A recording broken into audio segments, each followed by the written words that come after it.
Hi kids, my name is State Representative Devin Carney, and I'm most of your state representative up here at the Capitol in Hartford. It's the big gold dome you'll see driving up I-95 when you go into Hartford. Some of you may have been here, and some of you may be coming here in the future. Now normally I would come to Dasingerham and read to you in person and get to know many of you a little bit better. Unfortunately though, due to the coronavirus pandemic, that's not possible this year, but hopefully it will be in the future. I hope you're having a great time reading and learning about famous authors from the area, including Dr. Seuss.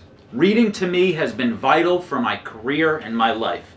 I can remember reading as a little kid many stories, and it's come in handy reading bills and reading testimony in my job as your state representative. So today I'm going to read one of my favorite Dr. Seuss stories, Yertle the Turtle.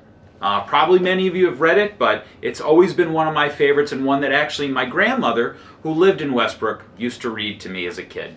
So here we go. Yertle the Turtle. On the faraway island of Salmasond, Yertle the Turtle was king of the pond. A nice little pond. It was clean, it was neat, the water was warm, there was plenty to eat. The turtles had everything turtles might need, and they were all happy, quite happy indeed.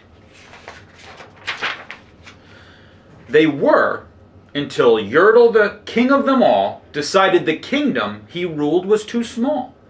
"I'm ruler," said Yertle, "of all that I see, but I don't see enough. That's the trouble with me. With this stone for a throne, I look down on my pond, but I cannot look down on the places beyond. This throne that I sit on is too low down. It ought to be higher," he said with a frown. "If I could sit high, how much greater I'd be. What a king! I'd be a ruler of all I could see." So Yertle the Turtle King lifted his hand, and Yertle the Turtle King gave a command. He ordered 9 turtles to swim to his stone, and using these turtles, he built a new throne. He made each turtle stand on another one's back, and he piled them all up in a 9-turtle stack. And then Yertle climbed up, he sat down on the pile. What a wonderful view! He could see most a mile. "All mine," Yertle cried. "Oh, the things I now rule! I'm king of a cow, and I'm king of a mule. I'm king of a house, and what's more beyond that, I'm king of a blueberry bush and a cat. I'm Yertle the Turtle, oh marvelous me, for I am the ruler of all that I see." And all through that morning he sat up there high, saying over and over, "A great king am I," until long about noon. Then he heard a faint sigh. "What's that?" snapped the king, and he looked down the stack, and he saw at the bottom a turtle named Mac, just a part of his throne, and this plain little turtle looked up and he said, "Beg your pardon, King Yertle, I've pains in my back and my shoulders and knees. How long must we stand here, your majesty, please?"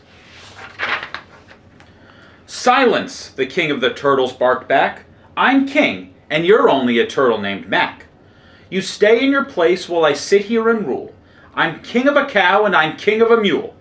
I'm king of a house and a bush and a cat, but that isn't all. I'll do better than that. My throne shall be higher," his royal voice thundered.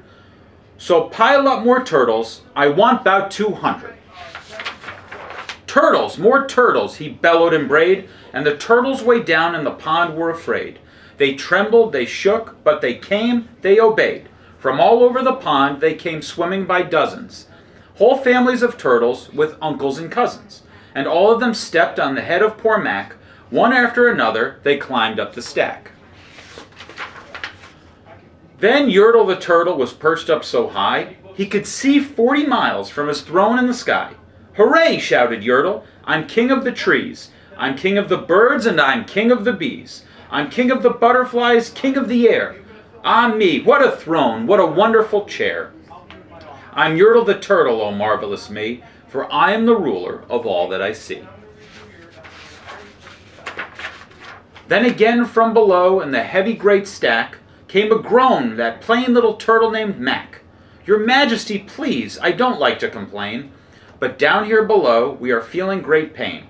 I know up on top you are seeing great sights, but down at the bottom we too should have rights. We turtles can't stand it. Our shells will all crack. Besides, we need food. We are starving, groaned Mac. You hush up your mouth, howled the mighty King Yertle. You've no right to talk to the world's highest turtle. I rule from the clouds, over land, over sea. There's nothing, no nothing, that's higher than me. But while he was shouting, he saw with surprise that the moon of the evening was starting to rise. Up over his head in the darkening skies, what's that? Snorted Yertle. Say, what is that thing that dares to be higher than Yertle the king? I shall not allow it. I'll go higher still. I'll build my throne higher. I can and I will. I'll call some more turtles. I'll stack 'em to heaven. I need about 5,607.